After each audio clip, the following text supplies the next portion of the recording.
हैं। अभी तो भारत का भूगोल देखें, अब विश्व का भूगोल की चर्चा कर लेते हैं। 75 क्वेश्चन जो होता है आपको दिखाएं कि भारत के भूगोल में कैसे क्वेश्चन पूछा जाता है। अब आप देखेंगे कि विश्व के भूगोल में कैसे क्वेश्चन पूछा जाता है पीसीएस में, तो उसी आधार पर टेस्ट सीरीज भी चलेगा। आप टेस्ट सीरीज जो होता है हिस्ट्री का भी हमने डाला है, देख लीजिएगा, वहाँ पर भी 75 क्वेश्चन हमने दिया था।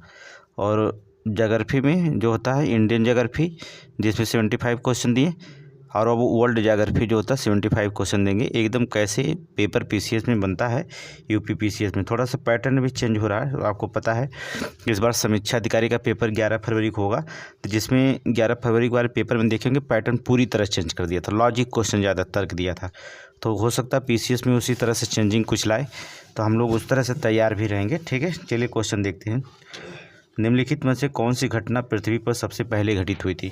तो आपको पता होगा पहले सबसे पहले कौन सी घटित हुई थी। सरीसृप विकास, कीड़ों का विकास, या शंकुधारी जीवों का विकास, या स्तनधारियों का विकास। तो आपको बता दें, तो आपको सबसे पहले घटना कौन घटी थी, तो आपको बता दें शंकुधारियों का, अर्थात शंकुधारियों का जीवों का विकास हुआ था। ये शंकुधारी आपको बता दें 543 से लेकर के 488 मिलियन वर्ष की पहले के जीव थे। ठीक है, ये आकस्मिक महासागरों में जो थे आकस्मिकी जीवों का जन्म दिया था इन्होंने। ठीक है, इनके जो थे टिबोबाइटस, एक कवच का खोल होता था जो नरम शरीर वाले जानवर होते थे। ठीक है, ये 520 मिलियन वर्ष पुरानी की बात है। ठीक है, कीड़ों उड़ों का जन्म तो इसके बाद हुआ था। ठीक है, पहले इसके बाद कीड़ों का जन्म हुआ, इसके बाद सीधे सीधे सरीसृप का जन्म हुआ, इसके बाद डायनासोर का जन्म हुआ था। ठीक है, तो यहाँ पर मारेंगे कि शंकुधारी जीवों का विकास। ये क्वेश्चन पूछा गया पीसीएस में, देख लीजिए उठा करके। नेक्स्ट क्वेश्चन देखेंगे, अगला देखेंगे, कहता है क्या, ग्रीनविच मेरिडियन रेखा। आपको पता है 100% पूछता है। ग्रीनविच जो होता है मेरिडियन रेखा निम्नलिखित में से किन देशों से होकर नहीं गुजरती है? किन देशों से नहीं? देखिए, फ्रांस से होकर गुजरती है, टोगा से होकर गुजरती है, मॉरिटेनिया से नहीं गुजरती, अल्जीरिया से गुजरती है। ठीक है, जिससे प्राइम मेडिसियन, ये प्राय जो होता है ग्रीनविच मेरिडियन रेखा का नाम जानता है। ये देशांतर की काल्पनिक रेखा है। ठीक है, देशांतर रेखा की काल्पनिक रेखा है जो उत्तरी से दक्षिणी ध्रुव तक जो होता है मिलती हुई है। ठीक है, यहाँ देखेंगे ये उत्तरी ध्रुव है और ये दक्षिणी ध्रुव, यहाँ से यहाँ तक जो होता है मिलती है, उत्तरी ध्रुव से दक्षिणी ध्रुव। इसे हम मॉरिटेनिया ग्रीनविच मेरिडियन में अवस्थित नहीं दिखाई दे रहा। देखिए, मॉरिटेनिया जो होता है इस पर कहीं नहीं व्यवस्थित दिखाई देगा। तो कौन कौन से देश है एक बार नोट कर लेंगे। फ्रांस है, ठीक है, टोगो है, अल्जीरिया है, और भी आपको बता दें कौन देश है इसमें। फ्रांस है, स्पेन भी है, ठीक है, स्पेन भी है, माली भी है, बुर्किना फासो भी है, टोगो भी है, घाना भी है। ये घाना से होकर जो होता है गुजरती हुई। ठीक है, और ये अंटार्कटिका तक फैली हुई हैं। कहाँ तक फैली हुई हैं? ये अंटार्कटिका तक फैली ग्रीनविच। लेकिन जो था मॉरिटेनिया से नहीं गुजरती। नोट करना, मॉरिटेनिया से नहीं गुजरती है। तो आपको तैयारी देख लेना, इसी तरह से same to same question logical बनाएगा इस पीसीएस में, क्योंकि एक साल से झिला रहा है तो क्वेश्चन जो होता है थोड़ी से कुछ अलग टाइप के बनाएगा। जैसे समीक्षा अधिकारी में देख लिए होंगे पेपर बनाया था। आगे चलेंगे, नेक्स्ट क्वेश्चन। चलिए, हम लोग मेहनत करेंगे, कोई दिक्कत नहीं। निम्नलिखित कथनों पर विचार करिए। अग्नि चट्टानों का निर्माण कायांतित चट्टानों से हो सकता है? सही है, हमने इसको पढ़ाया था, क्यू सीरीज पढ़ लीजिएगा, वहाँ पर हमने बताया था कि अग्नि चट्टान का निर्माण कायांतित चट्टानों से हो सकता है। ठीक है, ये हमने आपको बताया था। और जो होता है कायांतित चट्टानों का निर्माण अग्नि चट्टानों से नहीं हो सकता, ये गलत है। कायांतित चट्टानों का निर्माण अग्नि चट्टानों से नहीं हो सकता, ये गलत है। हो सकता है, क्यों नहीं हो सकता है? तो इसका मतलब पहला सही है, दूसरा गलत है, तो ऑप्शन ए मारेंगे। अब देखिए क्या होगा, जैसे आप एग्जाम्पल के तौर पर समझ लीजिए, जैसे ये अवसादी चट्टान है। ठीक है, ये अवसादी चट्टान है।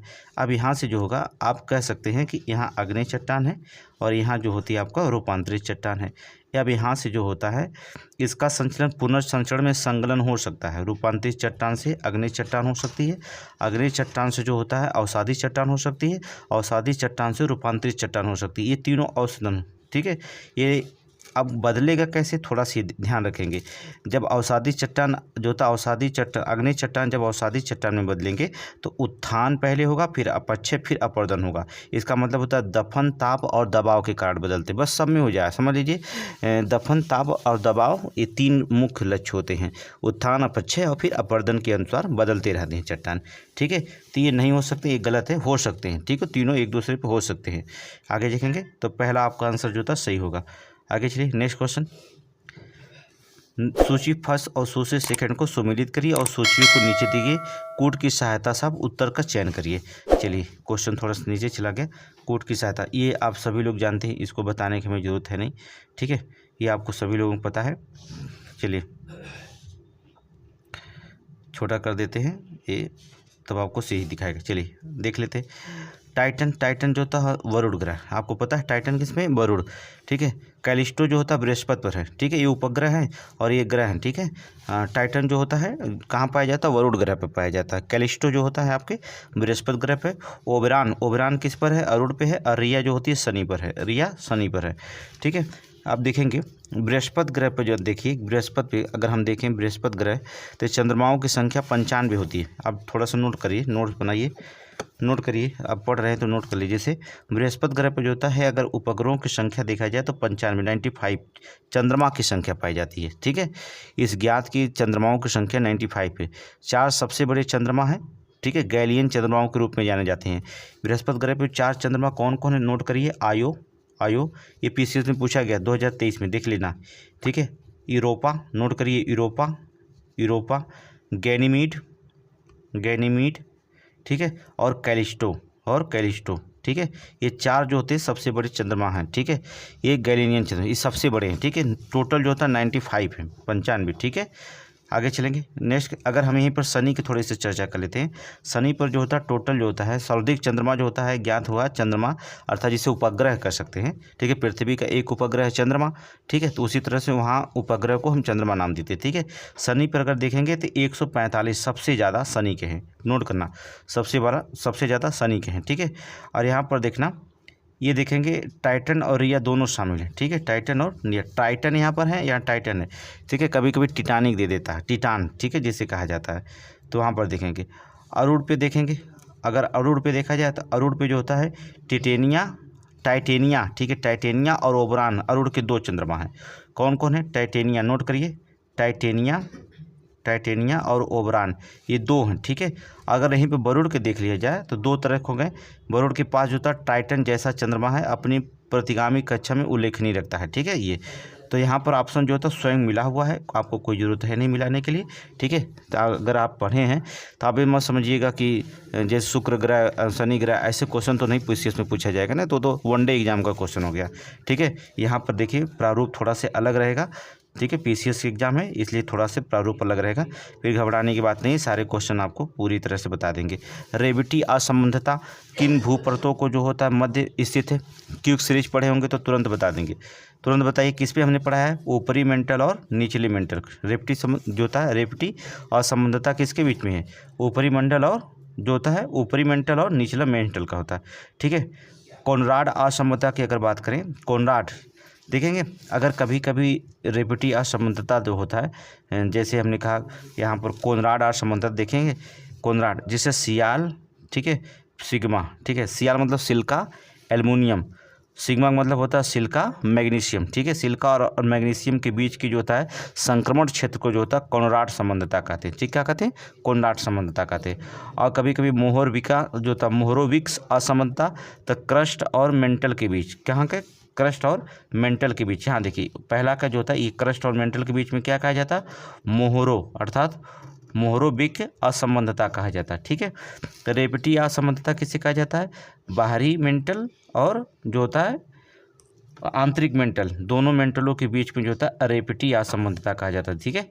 यहाँ पर देख लेंगे तो कोनराड जान गए, मोहरोविक जान गए। गुटेनबर्ग असंबंधता किसे कहा जाता है, मेंटल और कोर के बीच में, ठीक है। ये आंतरिक कोर वाह कोर के बीच में नहीं, ठीक है। ये तो लेहमान हो जाएगा, कौन हो जाएगा, लेहमान में समझ रहे हैं क्या पाया जाता है, पहले सियाल, सिग्मा, फिर फेरस अर्थात लोहा पाया जाता है, ठीक है। यहाँ पर तो ये मजबूत होता, ठीक है। आंतरिक सबसे ज़्यादा घनत्व जो होता है आंतरिक में पाया जाता है, आंतरिक वाले में वाह्य कोर और जो होता है आंतरिक कोर के बीच के जो होता है इसे लेहमान असंबंधता कहते हैं, नोट कर लेना लेहमान। ये नोट क्या करेंगे, आप क्यूक सीरीज पढ़े होंगे तो आप देख लीजिएगा, क्यूक सीरीज जो होता है पढ़ लीजिए तभी आप टेस्ट दीजिए, तब समझ में पूरा आएगा। आगे चलेंगे, नेक्स्ट क्वेश्चन, कौन सी वायुमंडलीय घटना चंद्रमा के चारों ओर एक गोलाकार इंद्रधनुष जैसा प्रभामंडल के कारण बनती है, बताइए कौन सी वायुमंडलीय घटना है जो चंद्रमा के चारों ओर जो होता है एक गोलाकार धनुष जैसा प्रभामंडल के कारण बनती है, क्या बनती है। तो पहला होता है क्यूमाइलोबिजनिस, बादलों के पानी की बूंदें, सिरस बादलों में बर्फ के क्रिस्टल, स्ट्रेटस बादलों में धूल के कण, ऊपरी मंडल में ओजान अणु। तो पहला नहीं, कौन हो जाएगा, ये जो तो गोलाकार इंद्रधनुष जो प्रभामंडल बनता है चंद्रमा पर वो बनता है सिरस बादलों में बर्फ के क्रिस्टल से, ठीक है। बादलों के क्रिस्टल से। देखिए, जब चंद्रमा के चारों ओर एक गोलाकार इंद्रधनुष जैसा प्रभामंडल दिखाई देता है तो आमतौर पर वहाँ ऊंचाई वाले बादलों जैसे विशेष रूप से सिरस बादलों में बर्फ के क्रिस्टल के माध्यम से चांदनी का अपवर्तन के कारण बनता है। किससे बनता है? जो क्रिस्टल के माध्यम जो चांदनी का अपवर्तन होता है उसके कारण जो होता है इंद्रधनुष बनता है। ठीक है, जैसे चांदनी बर्फ के क्रिस्टल होकर गुजरती है, इसका फैलाव होता है जिससे स्पेक्ट्रम के विभिन्न रंग फैल जाते हैं और चंद्रमा के चारों ओर जो होता है एक वलय बन जाता है। ठीक है, जिससे आपको इंद्रधनुष दिखाई देता है। ठीक है, आगे चलेंगे। नेक्स्ट क्वेश्चन, चलिए अगले क्वेश्चन पे ध्यान देंगे। भूमध्य रेखीय क्षेत्र के संदर्भ में निम्नलिखित कथनों पर विचार कीजिए। चलिए, पहला, 5 डिग्री नॉर्थ 5 डिग्री साउथ अक्षांश के बीच भूमध्य रेखीय क्षेत्र कहलाता है। चलिए, सही है, कोई दिक्कत नहीं। ये जो होता है भूमध्य रेखीय क्षेत्र को 5 डिग्री नॉर्थ 5 डिग्री साउथ के अक्षांश के बीच जो होता है परिभाषित किया जाता है। सही है। ठीक है, यहाँ पर देखिए, विश्व का सर्वाधिक तापमान यहीं पर पाया जाता है। गलत। विश्व का सर्वाधिक तापमान जो होता है यहीं पर पाया जाता है, ये तो गलत बात है। आगे चलेंगे, देखेंगे नेक्स्ट क्वेश्चन। तीसरा, सर्वाधिक वर्षा इसी क्षेत्र में होती है। सही है, ये तो सही है। सर्वाधिक वर्षा जो होता है इसी के क्षेत्र में होती है। तो पहला तीसरा सही होगा और दूसरा जो था गलत हो जाएगा। ठीक है, सर्वाधिक वर्षा जो था, देखिए सर्वाधिक तापमान प्राय रेगिस्तान में पाए जाते हैं, भूमध्य रेखीय क्षेत्र में नहीं पाए जाते। सबसे ज़्यादा तापमान कहाँ पाए जाते हैं? भूमध्य रेखीय क्षेत्र में नहीं पाए जाते, बल्कि सर्वाधिक तापमान रेगिस्तान में पाए जाते हैं। जहाँ रेगिस्तान होता है वहाँ तापमान ज़्यादा होते हैं। ठीक है, ऐसा नहीं कि भूमध्य रेखीय क्षेत्र में जो होता है तापमान जो होता है ज़्यादा पाया जाता है। भूमध्य रेखीय क्षेत्र आपको पता है 12 घंटा दिन 12 घंटा रात वहाँ पर भूमध्य रेखा पर होती है, तो वहाँ पर देख लेंगे कि तापमान तो बराबर ही जाएगा ना भूमध्य रेखा पे। तो वहाँ पर ऐसी नहीं कि बात वर्षा की होती है। अपना लॉजिक माइंड लगाइएगा जिससे आप क्वेश्चन आसानी से हल कर लेंगे। थोड़ा सा दिमाग लगाइएगा, कोई भी क्वेश्चन ज्योग्राफी का आसानी से हल हो जाएगा। चलिए क्वेश्चन देखेंगे। निम्नलिखित कथनों पर विचार करिए आप। ठीक है, पहला है, दक्षिणी अमेरिका वह महाद्वीप है जिसमें भूमध्य रेखा, कर्क रेखा, मकर रेखा गुजरती है। देखिए बिल्कुल गलत है, केवल वह दक्षिणी अमेरिका नहीं हो सकता, अफ्रीका महाद्वीप है। नोट करिएगा, अफ्रीका महाद्वीप। अफ्रीका महाद्वीप वह महाद्वीप है जहाँ चारों रेखाएं गुजरती हैं, एक नहीं। ठीक है, यहाँ 3 रेखाएं दी है लेकिन 4 रेखाएं गुजरती है। ठीक है, तो यहाँ भूमध्य रेखा, कर्क रेखा और मकर रेखा से गुजरने वाली जो होता है कि अफ्रीका वह महाद्वीप है जहाँ ये रेखाएं गुजरती हैं। 3 महत्वपूर्ण अक्षांश रेखाएं अफ्रीका महाद्वीप के बिंदुओं पर प्रच्छेदित करती हैं। तो पहला तो ये गलत बता दिया। ठीक है, अफ्रीका में देखेंगे, मैप निकाल के देखिएगा अफ्रीका में। ठीक है, नेक्स्ट क्वेश्चन है, संयुक्त राज्य अमेरिका ने ना तो भूमध्य रेखा ना ही कर्क रेखा गुजरती। ये सही बात बोला ये। ठीक है, ये सही, दूसरा सही है। देखिए दक्षिणी अमेरिका में बात करें तो भूमध्य रेखा और मकर रेखा गुजरती है लेकिन कर्क रेखा नहीं गुजरती। किसमें? दक्षिणी अमेरिका। अगर दक्षिणी अमेरिका देखिए दिया है ना 3 रेखा, तो यहाँ अगर दे देता भूमध्य रेखा तो गुजरती है, मकर भी गुजरती है, लेकिन कर्क रेखा दक्षिणी अमेरिका में नहीं गुजरती। नोट करेंगे, लेकिन कर्क रेखा नहीं गुजरती है। ठीक है, और यहाँ पर देखेंगे संयुक्त राज्य अमेरिका में ना तो भूमध्य रेखा ना ही कर्क रेखा गुजरती है। ये तो सही है। ठीक है, यहाँ पर मकर रेखा गुजरती है। ठीक, कौन रेखा? मकर रेखा गुजरती है। तो दूसरा वाला सही है, पहला जो होता है गलत है। तो चलिए, तो ऑप्शन देखेंगे कौन? वी। मैप में देख लीजिएगा, मैप में देखिएगा, मैप पूरा समझ में आना। चलिए देखेंगे, निम्नलिखित में से कौन सा सुमेलित नहीं है? भू आकृतियाँ दिया है और कारक दिया है। ठीक है, अभी हमने इसको बताया था। रिया जो होता है नदी है, गलत है। ठीक है, ये क्या है? गलत है। रिया जो होता है तट का निर्माण होता है जब समुद्र का जल स्तर बढ़ जाता है और नदी घाटी में बाढ़ आ जाती है, तो ऐसी स्थिति में रिया तट का निर्माण होता है। ठीक है, क्या होता है? जब समुद्र का जल स्तर बढ़ जाए और नदी घाटी में बाढ़ आ जाती है तो ऐसे में क्या होता है? रिया तट का निर्माण होता है। ठीक है, एक कारक नहीं हो सकता। रिया कारक नहीं, नदी नहीं है, ऐसा नदी नहीं। ठीक है, सर्ग ग्लेशियर होता है। ठीक है, सर्ग क्या होता है? ग्लेशियर। आप पता है रिया का निर्माण कहाँ होता है? थोड़ा सा जान लीजिए, इसका दक्षिणी पश्चिमी आयरलैंड तट पर होता है। नोट कर लेंगे, नोट कर लीजिए, अगर पढ़ रहे हैं तो अच्छे से पढ़ लीजिए। दक्षिणी पश्चिम आयरलैंड तट पर नोट करेंगे, दक्षिणी पश्चिमी आयरलैंड तट पर।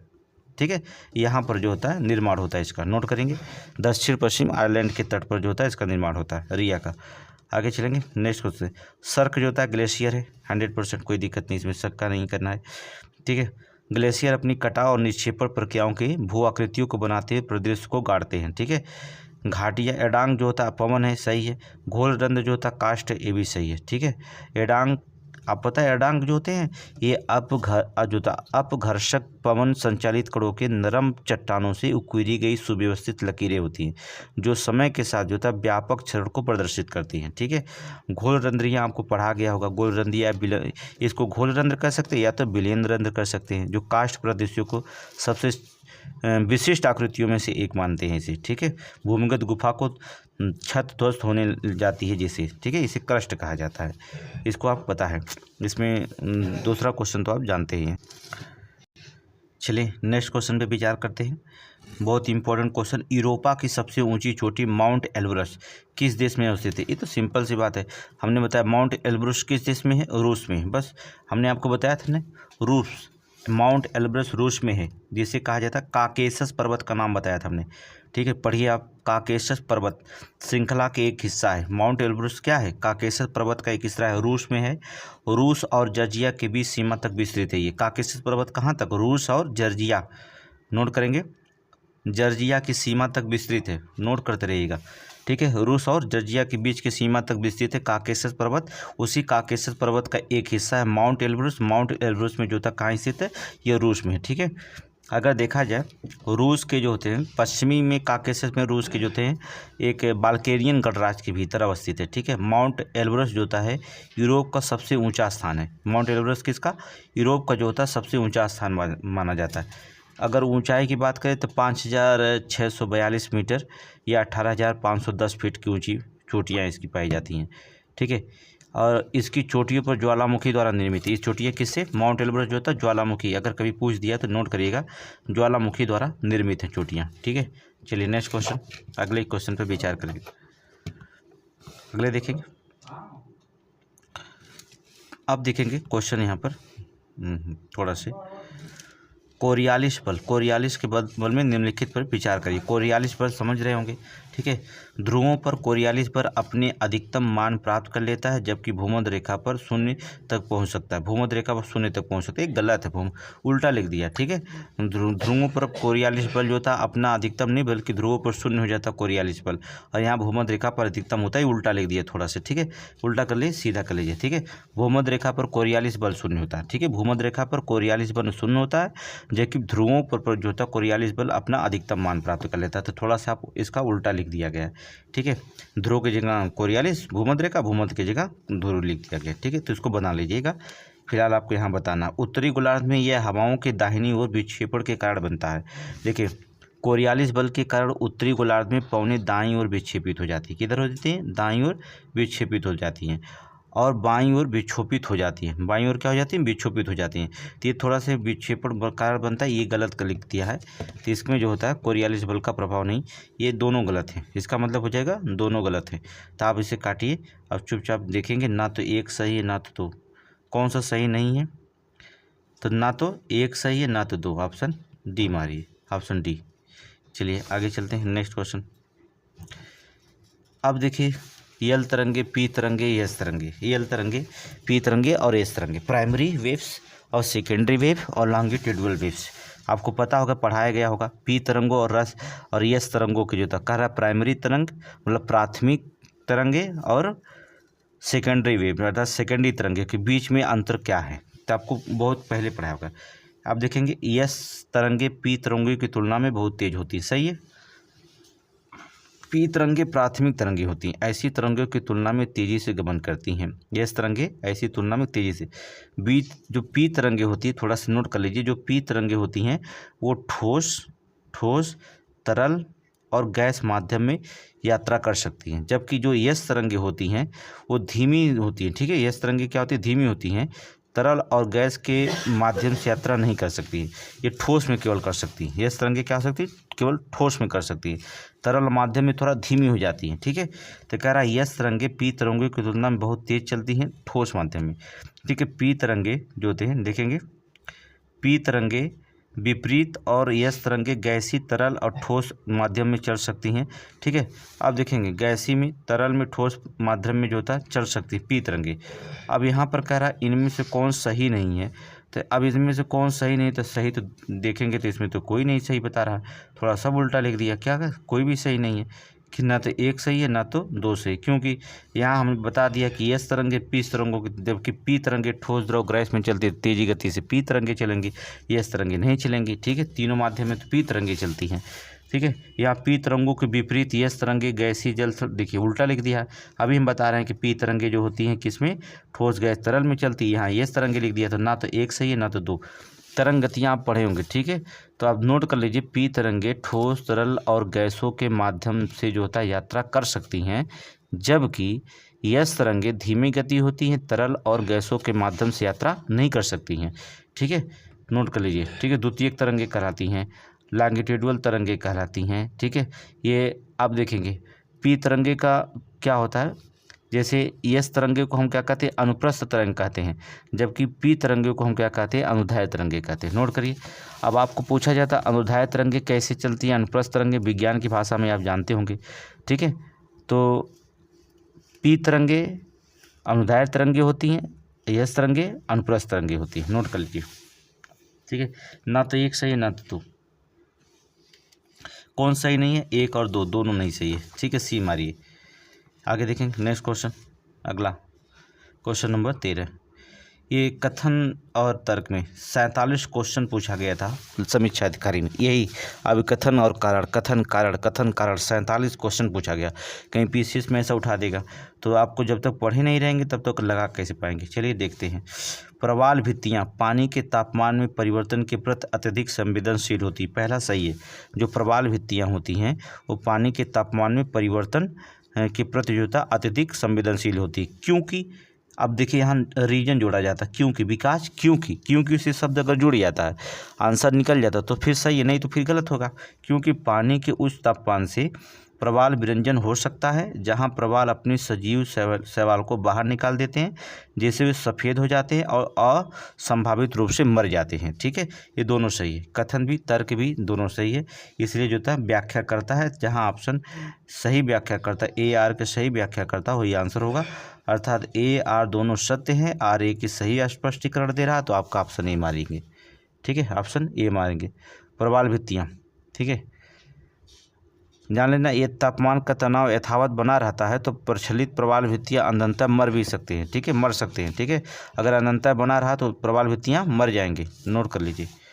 आगे चलेंगे नेक्स्ट क्वेश्चन, क्वेश्चन नंबर 14 देखेंगे।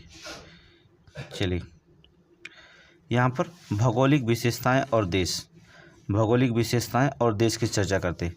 कोलका घाटी नाम सुने होंगे, कोलका घाटी, कोलका घाटी पेरू में पड़ता है। चलिए सही है, कोलका कैनियन इसका नाम है, कोलका कैनियन पेरू में पड़ा, दुनिया की सबसे गहरी घाटियों में से एक है कोलका कैनियन।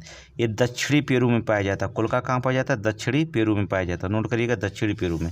अगला नासिर झील दक्षिणी अफ्रीका में पाया जाता है, ये भी सही है। नहीं, नासिर झील जो होता है ये जो होता है मिस्र में पाया जाता है। ठीक है, मिस्र में है, ये नील नदी में पाया जाता है, मिस्र और सूडान में। इसका चौथा हो जाएगा। ठीक है, यहाँ चौथा मिस्र और सूडान जो होता है, नासिर झील होता है ये मिस्र और सूडान में स्थित है। नोट करेंगे, मिस्र और सूडान, दक्षिणी अफ्रीका में ही है, नहीं मिस्र और सूडान में। नोट करिए, सूडान और मिस्र दोनों के बीच की सीमा होती है। ठीक है, यहाँ पर एक आसमान हाई बांध निर्मित है। पता है कौन बांध है, आसमान बांध बनाया गया नासिर झील पर, आसमान बांध। पीसीएस एग्जाम में कई बार पूछा गया। ठीक है, आसमान बांध कहाँ बनाया गया, इसी पे बनाया गया। आगे देखेंगे ड्रेकेंसवर्थ पर्वत, ड्रेकेंसवर्थ पर्वत कहाँ पर है, ये आपको जो होता है ड्रेकेंसवर्थ पर्वत कहाँ मिल जाएगा, आपके दक्षिणी अफ्रीका में। नोट करेंगे, ड्रेकेंसवर्थ पर्वत दक्षिणी अफ्रीका में। ठीक है, तो यहाँ पर ऑप्शन 2 हो जाएगा, दक्षिणी अफ्रीका में। ठीक है, लेसंथो सबसे ऊंची चोटी, थमाना नटलेना कहा जाता है, यहाँ की सबसे ऊंची चोटी है। और बची है कौन, मोजावे रेगिस्तान। तो अब मोजावे रेगिस्तान बची है कौन, दक्षिणी पश्चिमी राज्य अमेरिका, ऑप्शन 3। ठीक है, तीसरा। ठीक है, तो पहला क्या मिल गया, पहला चौथा दूसरा तीसरा, ये आंसर आपका होगा। पहला चौथा दूसरा तीसरा, ये आंसर होगा। चलिए, पहला दूसरा तीसरा चौथा, तो कौन सा आंसर हो जाएगा, यहाँ मारेंगे हम लोग। तो देखेंगे पहला आया था, फिर चौथा आया था, फिर दूसरा तीसरा, पहला चौथा दूसरा तीसरा कहाँ पर ऑप्शन है, ऑप्शन बी में। ठीक है, ऑप्शन बी। आगे चलेंगे नेक्स्ट क्वेश्चन, अगले क्वेश्चन पे देखेंगे। नेक्स्ट क्वेश्चन पे, वायुमंडल की यह परत उत्तरी और दक्षिणी रोशनी, अरोरा बोरियलिस और अरोरा ऑस्ट्रेलिस, इसको हमने ज्योग्राफी में पढ़ाया था। निर्माण में अहम भूमिका निभाती है क्योंकि सूर्य से आने वाले आवेशित कण इसी क्षेत्र के गैसों के साथ परस्पर क्रिया करते हैं। उपयुक्त वायुमंडल में निम्नलिखित में से किस परत में पाई जाती है? तो जाहिर सी बात है किस परत में पाई जाती है? जो अरोरा ऑस्ट्रेलिस है, अरोरा ऑस्ट्रेलिस और बोरियलिस, ये जो होता है सीधे सीधे आयन मंडल में पाई जाती है। देखो कहीं विकल्प में होगा, यहाँ देखिए ऑप्शन डी है आयन मंडल में, ठीक है, आयनोस्फीयर में पाई जाती है। आयन मंडल का अंग्रेजी में क्या कहा जाता है? आयनोस्फीयर। नोट करेंगे आयनोस्फीयर, जहाँ पर रेडियो संचार क्या होता है? रेडियो संचार होता है, रेडियो संचार और नेविगेशन आयन मंडल में होता है। रेडियो संचार और नेविगेशन, नोट करिए नेविगेशन, महत्वपूर्ण तरंगें प्रभावित होती हैं, ठीक है। यह परत उत्तरी और दक्षिणी रोशनी जैसे अरोरा बोरियलिस और अरोरा ऑस्ट्रेलिस की अहम भूमिका निभाती हैं, ठीक है। तो यहाँ पर रखिएगा। क्षोभ मंडल आप पता है ना, क्षोभ मंडल के बारे में आप जानते हैं, ठीक है। इसे ट्रोपोस्फीयर बोला जाता है, पता है ट्रोपोस्फीयर, नोट करेंगे। अंग्रेजी में क्वेश्चन मिलाने के लिए ऐसे आता है, ट्रोपोस्फीयर बोला जाता है क्षोभ मंडल। क्षोभ मंडल जो था 18 से ध्रुव की तरफ से जाएंगे तो 18 से 15 किलोमीटर है, या तो 8 किलोमीटर पे दिखाया, ठीक है। और विषुवत रेखा भूमध्य रेखा से जाएंगे तो 18 किलो से 20 किलोमीटर दिखाई देगा, ठीक है। ये क्षोभ मंडल, जितनी भी आपके सामने मौसमी घटनाएं नंगी आंखों से दिख रहे हैं, जितनी भी मौसमी घटनाएं होती हैं सभी जो होते हैं क्षोभ मंडल में होती हैं, ठीक है। ये रेडियो विक्षेपण के लिए जिम्मेदार नहीं है। समताप मंडल अंग्रेजी में इसे बोला जाता है स्ट्रेटोस्फीयर, नोट करेंगे स्ट्रेटोस्फीयर, स्ट्रेटोस्फीयर, पता है ये समताप मंडल, ये 50 किलोमीटर तक विस्तृत होती हैं। यहाँ पर एक ओजोन परत पाई जाती है जो पराबैंगनी किरणों को अवशोषित कर लेती है। तो पहले देख लेंगे एक छोटा सा मैप देख लीजिए, यहाँ देखेंगे इस तरह से, इधर ध्रुव देखेंगे, इधर भूमध्य रेखा, इधर से 20 किलोमीटर, इधर 8 किलोमीटर, फिर इसके बाद जो होता है यहाँ पर देखिए ये नीचे क्षोभ मंडल है, फिर यहाँ समताप मंडल है, फिर यहाँ मध्य मंडल है, फिर यहाँ आयन मंडल है, फिर यहाँ क्या करेंगे बहिर्मंडल है। तो यहाँ देखेंगे एक पौने चलती हैं, समताप और क्षोभ मंडल के बीच में एक पौन चलेंगी जिसे जेट पौने कहते हैं, बहुत तेजी से चलती जेट। यहाँ देखेंगे समताप मंडल है, एक ऊपरी परत पे एक परत पाया जाता है जिसे ओजोन ऑक्सीजन के 3 अणुओं से मिलकर बना ओजोन परत होती है जो सूर्य की पराबैंगनी किरणों को छानने का कार्य करती हैं, ठीक है। यहाँ से पराबैंगनी किरणें छानती है, नहीं तो त्वचा रोग हो सकता है। ये मध्य मंडल जहाँ -100 डिग्री सेल्सियस तापमान होता है, फिर यहाँ आयन मंडल है, फिर बहिर्मंडल है, तो यहाँ पर विस्तृत हो गया। तो यहाँ पर आप आयन मंडल मारिए, ज़्यादा यहाँ क्वेश्चन पढ़ने की जरूरत नहीं है। क्वेश्चन आगे चलेंगे, चलिए। भूमध्य सागरीय जलवायु, भूमध्य सागरीय जलवायु के संदर्भ में निम्नलिखित तत्वों पर विचार करिए, ठीक है। ग्रीष्म ऋतु आमतौर पर आर्द्र होती है जिसमें भारी वर्षा होती है, सही है। भूमध्य सागरीय जलवायु में जो था ग्रीष्म ऋतु जो था आमतौर पर आर्द्र हो जाती है, जो गर्मी होती है वो आर्द्र हो जाती है, जिससे नमी बन जाता है, संघनन हो जाती है। तो क्या करेंगे, वर्षा होना ही जाहिर सी बात है। जब भी मौसम कोई भी अगर आर्द्र होता है तो संघनन क्रिया होगी तो बरसात होगा, ठीक है। लेकिन बरसात होगा तो भारी वर्षा होगी, जाहिर बात है। इसमें जो होता है जैतून के पेड़ और अंगूर की लताएँ पनपती हैं, गलत है, ठीक है। हल्की सर्दियाँ आर्द्र ग्रीष्मकाल के शुष्क भूमध्य सागरीय जलवायु होती हैं, ये आपको पता है, ठीक है।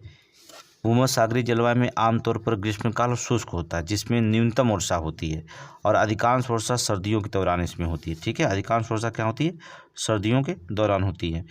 तो यहाँ पर जो होता है यहाँ थोड़ी सी हो जाएगा कि यहाँ पूरा दे दिया कि भारी वर्षा दे दिया, तो थोड़ा सा भारी वर्षा दे दिया, इसलिए इसे वर्षा तो होती है लेकिन कम वर्षा होती है, और ज़्यादा वर्षा जो होता है सर्दियों में होती है यहाँ पर, ठीक है। तो पहला तो ऐसे गलत कर दिया, यहाँ भारी लिख दिया, गलत कर दिया। दूसरा, इस क्षेत्र में जैतून के पेड़ अंगूर की लताएँ पनपती है, सही है। भूमध्य सागरीय में तो जानते हैं जैतून के पेड़ और अंगूर, जो फल रसेदार होंगे वही भूमध्य सागरीय जलवायु में होंगे, चाहे नींबू हो गया, चाहे अंगूर हो गया, ठीक है। जितने भी रसेदार फल होते हैं, संतरा हो गए, रसेदार फल, ये सब भूमध्य सागरीय जलवायु में पाए जाते हैं, ठीक है। तो यहाँ अंगूर, जैतून सभी, ठीक है। ये बात जान लीजिए, जितना भी रसेदार फल पाए जाएंगे भूमध्य सागरीय जल में उपज हो सकती है इनकी, ठीक है। तो पहला तो गलत है, दूसरा सही है। कह रहा इनमें से कौन सही नहीं है, तो पहला सही नहीं है, ठीक है, पहला सही नहीं, ठीक है, दूसरा सही है। आगे चलेंगे, नेक्स्ट क्वेश्चन, कथन और अभिकथन और कारण। चलिए देखते हैं अभिकथन और कारण। क्वेश्चन नंबर 17 इतना आ जाएगा, चलिए आ गया। पृथ्वी के वायुमंडल में नाइट्रोजन की मात्रा सबसे अधिक है, पृथ्वी के वायुमंडल में नाइट्रोजन की मात्रा अधिक है, ये सही बात है। पृथ्वी के वायुमंडल में 78% नाइट्रोजन होते हैं, ये किसी कहने की बात नहीं है, सबसे ज़्यादा नाइट्रोजन होते हैं, ये हम सिंपल सी बात है। क्योंकि क्योंकि जोड़ेंगे आयतन के हिसाब से नाइट्रोजन पृथ्वी के वायुमंडल का लगभग 90% हिस्सा बनाती है। गलत है, 90% हिस्सा नहीं बनाती, ठीक है, गलत है। तो दूसरा गलत है, पहला सही है, ठीक है। तो आप देखेंगे स्पष्टीकरण करेंगे, पहला सही है, दूसरा गलत है। आज सी मार दीजिए, ठीक है, सी मार दीजिए, ठीक है। यहाँ पर 90% दे दिया था, ठीक है, जबकि आपको बता दें कि नाइट्रोजन की मात्रा जो होती है 78% है। अभी बताया ना, नाइट्रोजन की मात्रा जो होती है यहाँ 90% नहीं बल्कि क्या बताया हमने, 78% है। 78% नाइट्रोजन है। ऑक्सीजन की मात्रा अगर पूछा था O2 तो 21% जो था ऑक्सीजन की मात्रा हो जाएंगी। और दूसरी सबसे प्रचुर मात्रा गैस होती है, अक्रिय गैसें होती है, जैसे आर्गन हो गया, ठीक है, कौन, आर्गन हो गया। इसकी मात्रा देखा जाए तो 0.93% होता है, ठीक है। कार्बन डाइऑक्साइड हो गया 0.003 ppm के बराबर होता है, ठीक है। सबसे प्रचुर मात्रा तीसरी सबसे होती है, ठीक है। तो यहाँ पर गलत हो गया। तो आगे देखिए नेक्स्ट क्वेश्चन नंबर 18 देखिए। निम्नलिखित में से पवन प्रणालियों में से उसके अक्षांशीय अवस्थिति के आधार पर व्यवस्थित करेंगे। चलिए, तो अगर अक्षांशीय अवस्थिति के विस्तार पर करेंगे तो सबसे पहले हम बता दें आपको, यहाँ पर कौन के व्यापारिक पौने चलेंगे, ठीक है। ये पूर्वी हवाएं होती, व्यापारिक पौने कौन होती, पूर्वी हवाएं होती हैं। उष्णकटिबंधीय उच्च दबाव बोल्ट कहलाती है, लगभग 30 डिग्री अक्षांश रेखा पर चलती है, 30 डिग्री अक्षांश रेखा भूमध्य रेखा की ओर बहती है। व्यापारिक पौने किधर बहती हैं, भूमध्य रेखा, पढ़े होंगे, ये किधर बहती, भूमध्य रेखा की ओर बहती हैं, और इसलिए इसे भूमध्य रेखा के करीब ये स्थित होती है व्यापारिक पौने, ठीक है। इसके बाद पछुआ पौने 30 से 60 डिग्री होती है, 30 से 60 डिग्री के बीच में चलती हैं पछुआ पौने। इनका निम्न दबाव बोल्ट की ओर बहती हैं, ठीक है। ये अक्षांश, दोनों गोलार्धों के अक्षांशों के बीच जो होता है स्थित होती हैं। इसके बाद जो होता है आपका ध्रुवीय पौने 60 डिग्री से ऊपर होती है, 60 डिग्री पर स्थित होती है ध्रुवीय पौने। तो एक क्रम लगा ही है, 1 2 3 ऐसे क्रम जहाँ मिलेगा वही आंसर मारेंगे, ठीक है। ये क्रम, ये ठंडी हवा, तो ध्रुवीय पौने कौन होती है, ठंडी हवाएं होती हैं जो ध्रुवीय दबाव बोल्ट से उपध्रुवीय निम्न की ओर चलती है। तो एक क्रम कह रहा है, व्यवस्थित क्रम करना, तो लगा ही 1 2 3 जहाँ मिले व्यवस्थित, व्यापारिक पौने, पछुआ पौने और ध्रुवीय पौने। देखेंगे ऑप्शन डी मारिए, जिसको लगा क्रम है। आगे चलेंगे, नेक्स्ट क्वेश्चन देखेंगे। कथन, कारण और कथन, फिर वही आ गया कथन और कारण। 47 क्वेश्चन पूछा गया था, ये मत सोचना यहाँ हम 6-7 क्वेश्चन है सिर्फ है, ठीक है। लेकिन 47 क्वेश्चन समीक्षा में पूछा गया, कहीं ऐसा करना दी कि पीसीएस में वही कारण हो जाए, ठीक है। चलिए कथन पहले पढ़ लेते हैं। पृथ्वी की धुरी का झुकाव ऋतुओं में परिवर्तन की प्राथमिकता का कारण है, सही है। अगर पृथ्वी झुकी नहीं होती 23.5 डिग्री, ठीक है, झुकी नहीं होती पृथ्वी तो मौसम का परिवर्तन का कारण नहीं होता, ठीक है। जहाँ होता है एक ही तरह मौसम होता, तो पृथ्वी की धुरी के झुकाव के कारण मौसम का परिवर्तन का प्राथमिक कारण माना जाता है, ये सही है, ठीक है। कथन, क्योंकि सूर्य की चारों ओर पृथ्वी की कक्षा विभिन्न हिस्सों के दौरान विभिन्न क्षेत्रों को अलग अलग मात्रा में सौर विकिरण प्राप्त होता है, जिससे मौसम परिवर्तन होता है। रीजन बता दिए, एकदम सही है, ठीक है, दोनों सही है, ठीक है। तो आप इसका मतलब हो जाएगा, ये व्याख्या भी सही कर रहा है, व्याख्या सही कर रहा है, इसलिए आप सी मारेंगे, ए मारेंगे। देखेंगे ए आर दोनों सत्य है, आर ए के सही स्पष्टीकरण व्याख्या, ठीक है। आगे चलिए चलिए यहाँ निम्नलिखित में से क्या हो गया, स्थानीय पौने, ठंडी धाराएं, ठीक है, ठंडी स्थानीय हवाएं का उदाहरण है। चलिए ठंडी स्थानीय, ठीक है, दिए गए कोड की सहायता से उत्तर का चयन करिए। अब थोड़ा से उत्तर का चयन करिए। अब यहाँ पर देखना होगा कि उत्तर कैसे पूछा गया है, अभी भी देखना होगा। चलिए देखते हैं कैसे क्वेश्चन पूछा गया। उत्तर दिए गए कोड की सहायता से उत्तर, तो ठंडी, अच्छा ठीक, ठंडी स्थानीय हवाएं। चलिए हम आप सबको मिला देते हैं। ठंडी स्थानीय हवाएं, मृष्टल जो होती हैं एक ठंडी स्थानीय हवा, मृष्टल जो होता है ठंडी स्थानीय हवा। चिनूक जो होती है एक गर्म स्थानीय हवा है, नोट करिए, आपके क्यू सीरीज में हमने डाल दिया गर्म स्थानीय हवा। चिनूक जो होता है जोंडा, अर्थात जोंडा देखेंगे ये भी गर्म स्थानीय हवा है, गर्म स्थानीय हवा। और फान जो होता है ये जो होता है गर्म स्थानीय हवा है, ये भी गर्म स्थानीय हवा है, ठीक है। चिनूक, जोंडा और फान ये तीनों गर्म स्थानीय हवा। यहाँ ठंडी हवा का उदाहरण पूछा था, केवल एक बचा मिस्टल। मिस्टल जो होता है ठंडी हवा है, इसका मतलब होता है केवल एक जहाँ विकल्प दिखाई दे, ऑप्शन सी मारिएगा, एक, ठीक है, मिस्टल। अब थोड़ी सी चर्चा कर लेते हैं। मिस्टल जो होता है अल्पस से आने वाली जो होती है ठंडी शुष्क हवा है, जो दक्षिणी फ्रांस में बर्फीले तूफान का कारण बनती है। ठीक है, ये जो था मिस्टल कहाँ पर, जो दक्षिणी फ्रांस होता है, वो दक्षिणी फ्रांस में जो होता है बर्फीले तूफान आते हैं। ठीक है, बर्फीले तूफान का कारण बनती हैं ये मिस्टल। ठीक है, बोरा जो होती है एड्रियाटिक की शीतकालीन हवा है। बोरा यहाँ देखेंगे, बोरा है नहीं, बता रहे हैं शीतकालीन हवा है। उसी तरह से पंपेरो है। ठीक है, पंपेरो भी होता है, ये भी तूफानी हवाएं होती हैं। बुरान है, वो भी होती है, यहाँ दिया नहीं है। बिली बिली होती है ठंडी हवाएं, नोट कर लेंगे, नोट कर लीजिए ठंडी हवा, आप नोट कर लीजिए। मिस्टल ठंडी हवा होती है। बोरा आप नोट करिए कापी पे, बोरा। पंपेरो विकल्प में कुछ भी दे सकता है, पंपेरो। और नोट करिए लेवंतर ये भी जो होता है, लेवंतर भी ठंडी हवा है। बुरान भी जो होती है ठंडी हवा, नोट करेंगे बुरान। और ऑस्ट्रेलिया में चलती है बिली, ऑस्ट्रेलिया में बिली, ये सभी जो होती है ठंडी हवाएं हैं, नोट करें, ये ठंडी हवाएं हैं। ठीक है, और गर्म हवाएं की बात करें, गर्म हवा को नोट करिए, चिनूक, जोंडा, फान, ये गर्म हवा है। और लू भी चलता है भारत में। ठीक है, उस जो तो उत्तरी भारतीय मैदानी इलाकों में लू चलता है, जो ग्रीष्म में हवा के कारण तापमान में तेजी लाता है। ये भी जो होता है क्या है, वही है। ठीक है, गर्म हवा है। ठीक है, और देखेंगे हो गया, लू हो गया, और क्या बच गया, सिरोको, ये भी गर्म हवा, नोट करिए सिरोको। और कौन बच गया, हरमट्टन। ठीक है, हरमंटन, ये भी जो होता है, हरमंटन भी जो होता है गर्म हवा है। ठीक है, ये सब गर्म हवाएं हैं। ठीक है, ये सब गर्म हवाएं। तो जान गए ठंडी हवाएं और गर्म हवाएं, नोट कर लीजिए आप, आगे आपकी जंग आपको लड़ना है। निम्नलिखित में कारकों पर विचार करिए। ये क्वेश्चन देखेंगे, निम्नलिखित कारकों पर जो था विचार करेंगे। अब कारक क्या है, क्वेश्चन देखेंगे। कारक है कि समुद्री धाराओं को प्रभावित करता है, कौन कौन, बस इतना नोट करिए। इसमें देखेंगे समुद्री धाराओं को कौन प्रभावित करता है। सूर्य का गुरुत्वाकर्षण कोई प्रभाव नहीं डालता समुद्र पर। समुद्री जल की लवणता प्रभावित करता है। कोरियालिस प्रभाव 100% प्रभावित करता है। समुद्र जल की लवणता तो प्रभावित करता है कोरियालिस बल, तो ये जलवायु के सबसे बड़ा प्रभावित करने वाला कोरियालिस बल ही है। ठीक है, चंद्रमा का गुरुत्वाकर्षण नहीं, गुरुत्वाकर्षण से कोई लेना देना, चाहे चंद्रमा को चाहे सूर्य का गुरुत्वाकर्षण हो। ठीक है, देखिए सूर्य का गुरुत्वाकर्षण, चंद्रमा के साथ सूर्य का गुरुत्वाकर्षण खिंचाव, समुद्री ज्वार आते हैं, समुद्री ज्वार को प्रभावित करता है। ठीक है, सूर्य का गुरुत्वाकर्षण बल समुद्र के ज्वार के स्तर में वृद्धि या कमी योगदान देता है। ठीक है, जिससे ज्वारी स्वरूप प्रभावित होता है। हालांकि समुद्री धाराओं में सीधे प्रभावित नहीं करता, लेकिन पृथ्वी के जलमंडल की व्यापक गतिशीलता में भूमिका ये निभाता है। ठीक है, तो यहाँ पहला, दूसरा और तीसरा मारेंगे। क्या कर रहा है, जो समुद्री धाराओं को प्रभावित करता है, और दूसरा और तीसरा, ऑप्शन सी मारेंगे, ऑप्शन सी। कोरियालिस बल पढ़े होंगे, नहीं पढ़े होंगे तो फिर आप देख लीजिएगा डिस्क्रिप्टिव क्लास में। अभी यहाँ पर सिर्फ क्वेश्चन बता रहे हैं कैसे पूछा जाएगा। निम्नलिखित में से कौन सा गर्त अटलांटिक महासागर में स्थित है। सीधी बात, अटलांटिक महासागर में कौन से गर्त स्थित है, तो प्यूर्टो गर्त, नोट करेंगे।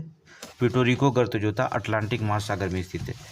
ठीक है, ये कैरिबियाई द्वीपों के उत्तर में अवस्थित है। कैरिबियाई द्वीपों के उत्तर में क्या है, अवस्थित है, नोट करें।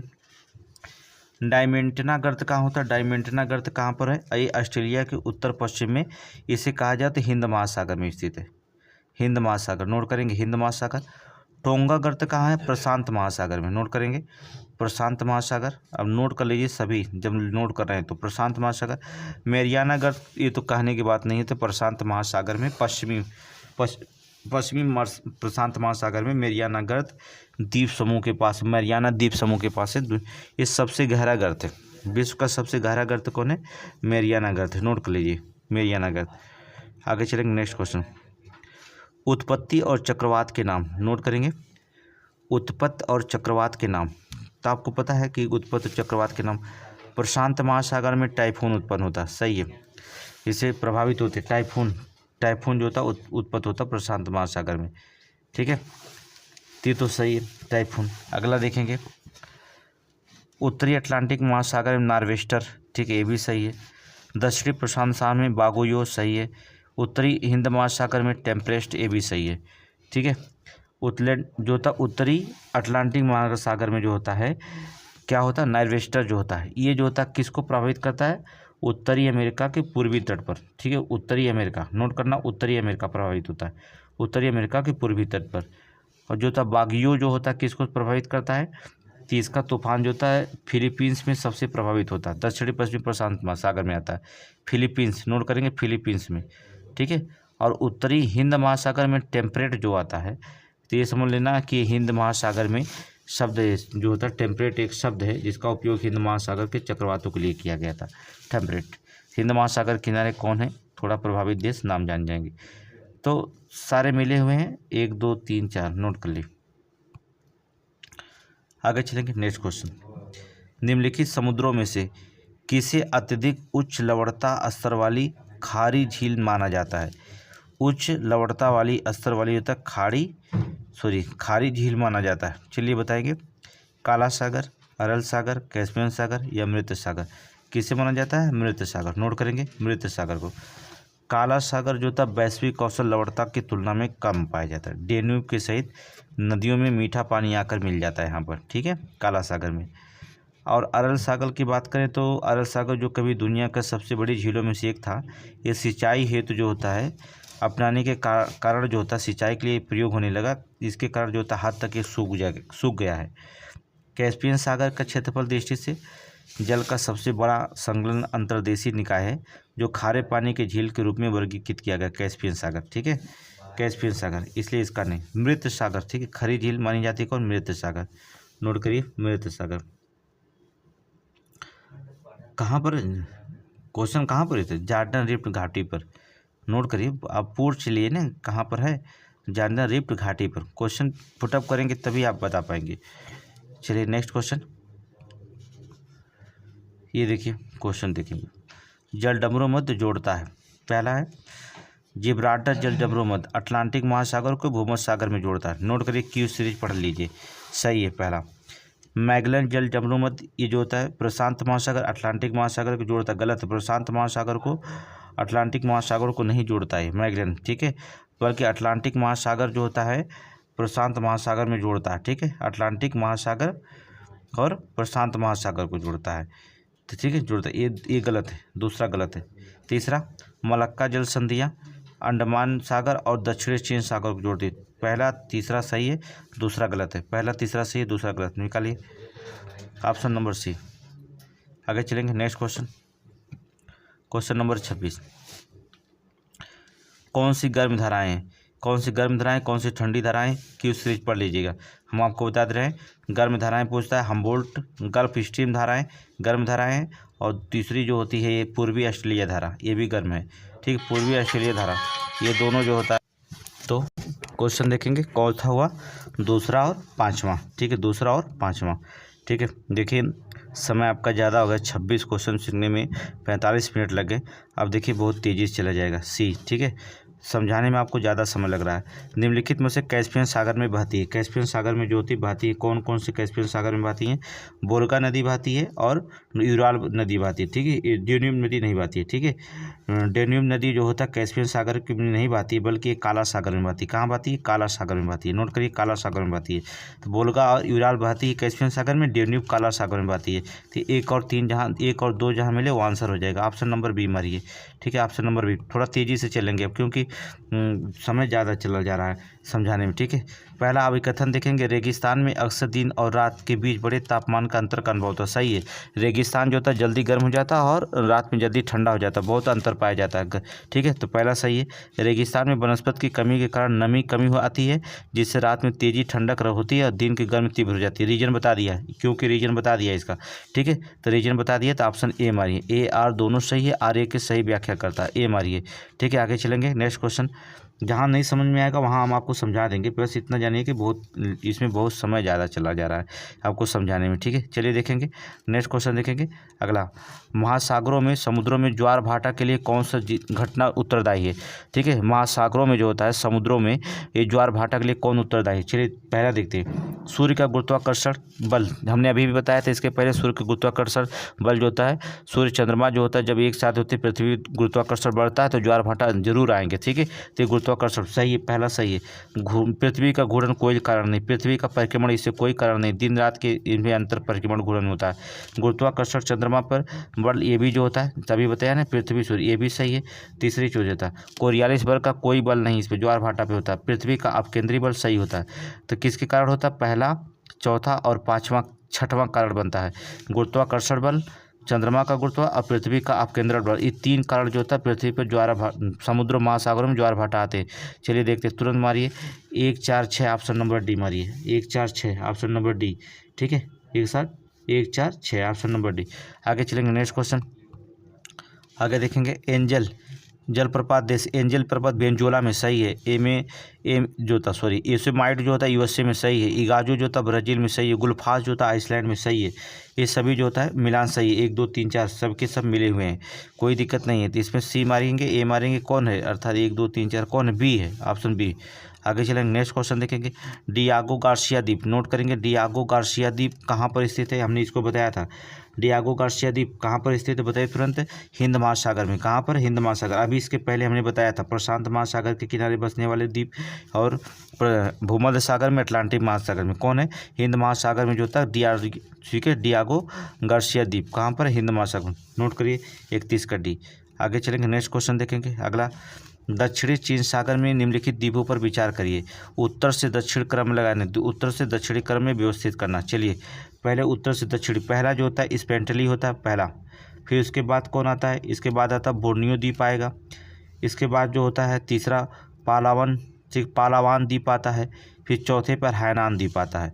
तो पहला मिलाएंगे कौन, स्टेफनी अर्थात पहला, दूसरे पे बोर्नियो, तीसरे पे जो होता है पालावान, चौथे पे जो होता कौन होगा, हैनान द्वीप होगा। तो चलिए 2, इसके बाद 1, इसके बाद जो होता है 4 3, मिला क्या 2 1 4 3, ऑप्शन खोजिए 2 1 4 3, 2 1 4 3, नोट कर दिए 2 1 4 3, option number C, option number C. ठीक है, आगे देखेंगे नेक्स्ट क्वेश्चन, इसमें बहुत कुछ बताना है लेकिन समय नहीं है आपके पास, न हमारे पास। किस देश की सीमा जो होता है काला सागर और कैस्पियन सागर दोनों में लगती है। काला सागर और कैस्पियन सागर की दोनों को सीमा मिलती है। इसका कहने का मतलब होता है काला सागर कैस्पियन सागर में दोनों, कैस्पियन सागर कहाँ पे, अभी बताए हमने कहाँ पर, रूस में, अर्थात इसका मतलब होता है कि रूस है, ऑप्शन में है। ठीक है, रूस की सीमा जो होता है काला सागर और कैस्पियन सागर दोनों से लगती है। ठीक है, किसका, रूस का। नोट करिएंगे रूस का जो होता है। ठीक है, मैप पे देख लीजिएगा। आगे चलेंगे नेक्स्ट क्वेश्चन देखेंगे, क्वेश्चन नंबर 34, निम्नलिखित में से कौन सा जोड़ा सुमिलित नहीं है। चलिए पालो का शहर जो होता है, पालो को शहर आकलैंड कहते हैं, सही है। विश्व की छत तिब्बत का कहा जाता है, सही है। स्पाइस द्वीप इंडोनेशिया कहा जाता है। भाईचारे का प्यार का शहर कहता है रोम को, गलत है। भाईचारे प्यार का शहर जो तो रोम नहीं, ये जो होता है गलत हो जाएगा, क्योंकि फिलाडेल्फिया का उपनाम होता है। ठीक है, सिटी ऑफ ब्रदरली लव, किसका, फिलाडेल्फिया। नोट करेंगे थोड़ा सा, फिलाडेल्फिया, नोट करिए फिलाडेल्फिया। ठीक है, फिलाडेल्फिया इसे कहा जाता है सिटी ऑफ ब्रदरली लव। ठीक है, सिटी ऑफ ब्रदरली लव, ठीक है, उसे कहा जाता है फिलाडेल्फिया को। वही जो होता है हिंदी में लिख दिया है कि भाईचारे के प्यार का साथ। ठीक है, रोम को नहीं, फिलाडेल्फिया। नोट करिए फिलाडेल्फिया, ऑप्शन नंबर डी आपका आंसर हो जाएगा। आगे चलेंगे नेक्स्ट क्वेश्चन, कौन सा जोड़ा सुमेलित है, सही सुमेलित है। ठीक है, कौन सा जोड़ा सही सुमेलित है, चलिए देखेंगे। जो सुमेलित सही है उसी को हम निकालना है। तो कौन है, चलिए कार्पेथियन पर्वत जो होता है बाल्कन प्रदीप पर है, सही है, पहला सही है। ठीक है, सियरा नेवादा दक्षिणी अमेरिका में, गलत है, ये संयुक्त राज्य अमेरिका में। सियरा नेवादा कहाँ, दक्षिण अमेरिका में नहीं, संयुक्त राज्य अमेरिका में। जाग्रोस पर्वत जो होता है पूर्वी अमेरिका में नहीं बल्कि ईरान और इराक में स्थित है। नोट करेंगे, नोट करिए ईरान और इराक में, फिर बताना भी पड़ना पड़ रहा है। ठीक है, इराक और ईरान में, चलिए कोई दिक्कत नहीं। ब्रुसेल्स पर्वत ऑस्ट्रेलिया में नहीं बल्कि उत्तरी अमेरिका में। नोट करिए उत्तरी अमेरिका में, अलास्का के क्षेत्र में। नोट करिए उत्तरी अमेरिका के अलास्का का क्षेत्र में, नोट करते रहिए। ठीक है, तो यहाँ पर ऑप्शन ए केवल सही है, मिलान। आगे चलेंगे नेक्स्ट क्वेश्चन, अगले, निम्नलिखित में से कौन सा देश चारों ओर भूमि से घिरा हुआ है। चारों ओर जो था भूमि से घिरा हुआ, मतलब इसका समुद्री सीमा टच नहीं लगती है। कौन सा देश है जो चारों ओर से भूमि से घिरा हुआ है, तो बोलोविया और लाओस से। नोट करिए बोलोविया स्थलबद्ध देश कहा जाता है। ठीक, इनके पास समुद्र तट या समुद्र तक नहीं पहुँचा जाता है। जिनके पास समुद्र तट या समुद्र तक पहुँच नहीं होती है उन्हें हम नाम देते हैं क्या, स्थलबद्ध देश। क्या कहते हैं, स्थलबद्ध देश। नोट करिए स्थलबद्ध देश कहते हैं। ठीक है, बोलोविया और लाओस से ये स्थलबद्ध देश है। ठीक है, बोलोविया दक्षिणी अमेरिका की भूमि से घिरा हुआ है। ठीक है, और लाओस से जो होता है पूर्वी एशिया, दक्षिणी पूर्वी एशिया की भूमि से घिरा हुआ है। ठीक है, दोनों, ऑप्शन ए मारिए, ऑप्शन ए मारिए। ठीक है, आगे चलेंगे नेक्स्ट क्वेश्चन। अभी हम उसको बताते तो बहुत लंबा चला जाता, चलेंगे आगे देखेंगे। शहर और नदी, ब्यूनस आयर्स किस नदी पर बैठा हुआ है, अर्थात रियो डी लाप्टा, अर्थात ऑप्शन 3, ठीक है, तीसरे पे। केप टाउन जो तक शहर किस पर है, तो ऑरेंज नदी पे, पहला ये एकदम, दूसरा सामने सामने नदी है। प्राग जो होता है कहाँ है, बल्तावा, अर्थात चौथा बल्तावा। बुडापेस्ट जो होता है डेन्यूब नदी पर, ठीक है, डेन्यूब नदी पे।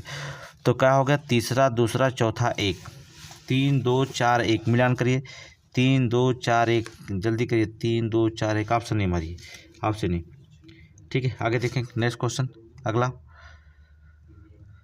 अगर स्पीड चलते होंगे तो आप बताइएगा, ठीक है, क्योंकि समझाने में बड़ा समय लग रहा है, फिर भी आपके पास समय है, समझ सकते हैं, ठीक है। भूमध्य रेखा के किन दो देशों के बीच जो था सीमा का कार्य करती है, भूमध्य रेखा किन दो देशों के बीच के सीमा का कार्य करती है, तो पता है ना किसको किसको जो था शाम करती, यहाँ पेरू, इक्वाडोर नहीं, केन्या, तंजानिया नहीं, कोलंबिया और वेनेजुएला, ठीक है, सही है। कौन है, कोलंबिया और वेनेजुएला जो था भूमध्य रेखा किन दो देशों के बीच सीमा का कार्य करती है, कोलंबिया और वेनेजुएला सीमा निर्धारित करती है, नोट करेंगे, कोलंबिया और Venezuela, option C, option C. आगे चलेंगे क्वेश्चन, नेक्स्ट क्वेश्चन, आगे चलेंगे क्वेश्चन नंबर 39। ओरिएंट एक्सप्रेस ऐतिहासिक रूप से पश्चिम के, ठीक है, पश्चिम में जो होता है ओरिएंट एक्सप्रेस इतिहास रूप से जो होता है, ऐतिहासिक रूप से पश्चिम में कौन है, पश्चिम में कौन है, नोट करिए, लंदन, पश्चिम में इसके लंदन है, और पूर्व में कौन है, पूर्व में इस्तांबुल, ऑप्शन ए मारिए, पूर्व में जो होता है इस्तांबुल, नोट करिए, ठीक है। ओरिएंटेड एक्सप्रेस ऐतिहासिक रूप से पश्चिम में लंदन है और पूर्व में जो होता है इस्तांबुल है, नोट करिए, ए, ऑप्शन ए नोट करिए, ऑप्शन ए। आगे चलिए नेक्स्ट क्वेश्चन, अगला क्वेश्चन, नेक्स्ट। अर्जेंटीना की राजधानी किस नदी के तट पर स्थित है, अर्जेंटीना की राजधानी किस नदी के तट पर है, तो अर्जेंटीना की राजधानी के नाम सुने हैं, क्या है, ब्यूनस आयर्स। जब आपको राजधानी पता रहेगा तो आप तुरंत अभी ऊपर प्रश्न मारे हैं, ब्यूनस आयर्स किस नदी के किनारे, हमने बताया था रियो डी लाप्टा, नोट करिए, प्लाटा, रियो डी ला प्लाटा नदी, हमने अभी बताया था ना, ऑप्शन सी, ठीक है। अगर नहीं राजधानी पता रहेगी तो मामला गड़बड़ है, आप जानेंगे। आगे चलेंगे, चलिए, बंदरगाह सूची फर्स्ट और सेकेंड का मिलाना है। बंदरगाह, बुसान बंदरगाह कहाँ पता है, दक्षिणी कोरिया में है, चौथा दक्षिणी कोरिया में, बुसान बंदरगाह दक्षिणी कोरिया में। कैलाओ बंदरगाह कहाँ पर है, कैलाओ, नोट करो, कैलाओ बंदरगाह कहाँ पर, पेरू में है, ठीक है, ये दूसरा ऐसे मिला हुआ है, ठीक है। मोम्बासा बंदरगाह है केन्या में, अभी क्यू सीरीज पढ़िए, क्यू सीरीज में हमने दिया है। टोरंगा बंदरगाह कहाँ पर है, अर्थात न्यूजीलैंड में, टोरंगा बंदरगाह न्यूजीलैंड में, ठीक है। क्यूक सीरीज पढ़िए ध्यान से, क्यूक सीरीज का नोट्स बनाइए, क्यूक सीरीज जो था पढ़िए, ठीक है, तो आपका पूरा क्वेश्चन सही हो जाएगा। क्यूक सीरीज अगर नहीं पढ़े होंगे तो मामला यहाँ गड़बड़ हो जाएगा, ऐसे क्वेश्चन पूछा जाता है पीसीएस में, तो मामला गड़बड़ हो सकता है, ठीक है। तो मिलान करने के लिए देखिए जो स्टैंड बन रहा है सबसे ज़्यादा यही बन रहा है, आप समझिए, कथन कारण और ये मिलान करना, सूची फर्स्ट सेकेंड, तो आपको पढ़ना जरूरी है, तो क्यूक सीरीज पढ़िएगा। तो क्या मिला होगा, तो 4 2 1 3 खोजिए, विकल्प खोजिए, 4 1 2 3, ऑप्शन नंबर सी मारिए, नहीं 4 2 1 3, ऑप्शन नंबर जो था डी है, ऑप्शन नंबर डी है, ठीक है। आगे चलेंगे नेक्स्ट क्वेश्चन, आगे। मिसिसिपी नदी का प्राथमिक स्रोत क्या है, मिसिसिपी नदी कहाँ से निकलती है, इस्टाका झील, मिशिगन झील, ह्यूरन झील, एरी झील, लगातार लगे हुए हैं, तो मिसिसिपी नदी निकलती है वो इस्टाका झील से निकलती है। मिसिसिपी नदी, इस्टाका झील अमेरिका के राज्य मिनेसोटा से स्थित है, अमेरिका में, नोट करना, अमेरिका राज्य में जो था एक राज्य है जिसका नाम होता है मिनेसोटा में ये जो था इस्टाका झील स्थित है, नोट कर लेना, ठीक है। इस्टाका झील जो था हिमनद झील है, नोट करिएगा, और भी नोट करना चाहते हैं, हिमनद झील है, ठीक है, हिमनद झील है, इसे मिसिसिपी नदी का स्रोत माना जाता है, इसी से जो था मिसिसिपी नदी निकली है, ठीक है, इस्टाका झील से। आगे चलेंगे, ऑप्शन ए हो गया, आगे चले, आगे नेक्स्ट। संयुक्त राज्य अमेरिका में ग्रैंड कैनियन निर्माण कौन सी नदी प्रसिद्ध है, संयुक्त राज्य अमेरिका के ग्रैंड कैनियन निर्माण के लिए कौन सी नदी प्रसिद्ध है, तो बता दें कोलोराडो नदी, कौन सी नदी, कोलोराडो नदी, ठीक है, कोलोराडो नदी, नोट करिए, कोलोराडो नदी। आगे चलें, क्वेश्चन नंबर 44, निम्नलिखित में से कौन सा सुमेलित है, स्थान है उद्योग, लुसाखा, क्विक सीरीज का क्वेश्चन आया, देख रहे हैं ना, अगर आप क्विक सीरीज पढ़े रहते अच्छे से तो फिर ऐसे लगा दिए होते, अब तक आंसर बता दिए होते। लुसाखा वायुयान गलत है, लुसाखा में वायुयान बनता है, गलत है, ठीक है। डेट्रॉयट ऑटोमोबाइल, ये बी ऑप्शन सही है, बी ऑप्शन सही है, ठीक है, बी ऑप्शन सही है। नगोया रसायन के लिए, पिट्सबर्ग जहाज निर्माण के लिए, पिट्सबर्ग जो होता है इस्पात निर्माण करता है, ये भी गलत लिख दिया है। नगोया जापान में मोटर कार बनाता है, नगोया जापान में क्या था, जापान की है मोटर कार बनाता है। जाकर क्यूसेज पढ़िए तभी आप टेस्ट दीजिए, ठीक है। चलिए आगे चलेंगे, नेक्स्ट क्वेश्चन। तो यहाँ पर ऑप्शन क्या मारेंगे, बी। चलिए नहीं पढ़ रहे हैं तभी कोई बात नहीं, लेकिन भाई पढ़िए, ठीक है, हमारी बात को बुरा मत मानिए, पढ़िए, क्योंकि एग्ज़ाम निकालना है तो पढ़ना होगा। कौन सी अफ्रीकी झील अपनी उच्च लवणता के लिए जानी जाती है, जिसे दुनिया के सबसे अधिक खारे पानी की झीलों में से एक माना जाता है। अफ्रीकी झील बताना है, ठीक है, अफ्रीकी झील की बात कर रहा है जो उच्च लवणता के लिए जानी जाती है, दुनिया के सबसे अधिक खारे पानी की झील भी मानी जाती है। कौन से जो होती है झील होती है, तो आपको बता दें ये नेत्राल झील, नोट करिए, नेत्राल झील उच्च लवणता के लिए जानी जाती है, दुनिया के सबसे अधिक खारे पानी की झीलों में से एक मानी जाती है, नेत्राल झील, ठीक है। इसकी सीमा पता है कहाँ पर, उत्तरी तंजानिया में स्थित है, ठीक है, नोट करिए। आगे चले। स्वेज नहर के मार्ग पे कौन सी झील स्थित है, दुनिया जानती है कौन से, तिमासा झील, ठीक है, तिमासा झील स्वेज नहर के मध्य जो होता है तिमासा झील, खारे पानी की झील है, नोट करिए, खारे पानी की झील है तिमासा झील, ठीक है। ये बालखस झील कहाँ पर है, बालखस झील कजाकिस्तान में, नोट करिए, कजाकिस्तान में। मीठे पानी की झील है, थोड़ा जान लीजिए, मीठे पानी की झील है। उर्मिया झील कहाँ पर स्थित है, ईरान में, नोट करिए, उर्मिया झील ईरान में स्थित है, खारे पानी की झील है, उर्मिया झील ईरान में खारे पानी की झील है, ठीक है। तोमिर झील कहाँ स्थित है, साइबेरिया में स्थित है, मीठे पानी की झील, तोमिर झील साइबेरिया में मीठे पानी की झील है, ठीक है। सबका हो गया, आगे चले, नोट। फिर भी आपको बताना पड़ रहा है। जिब्राल्टर जल संधियाँ स्पेन में किस अफ्रीकी देश से अलग करती है, जिब्राल्टर जल संधि स्पेन को जो था, अब जल संधियाँ पढ़े होंगे क्विक सीरीज में, आप आंसर बताइए तुरंत, बताइए। मोरक्को, ठीक है, मोरक्को पढ़ लीजिएगा, नहीं पढ़े हैं तो। आगे चलेंगे। निम्नलिखित में से कौन सा जोड़ा सुमेलित नहीं है, बुशमैन अमेजन बेसिन में पाई जाती है, गलत है। बुशमैन कहाँ अमेजन बेसिन में पाई जाती हैं, ये दक्षिणी अफ्रीका में पाई जाती हैं, अभी हमने दक्षिणी अफ्रीका पता है ना, मूसपैन जो दक्षिणी अफ्रीका में पाई जाती हैं। पिग्मी कांगो बेसिन में, एस्किमो ग्रीनलैंड में, सेमांग मलेशिया में, सही है। बुशमैन जो होता है दक्षिणी अफ्रीका में पाई जाती है, पहला जो होता है सुमेलित नहीं, ऑप्शन नहीं मारिए, ठीक है।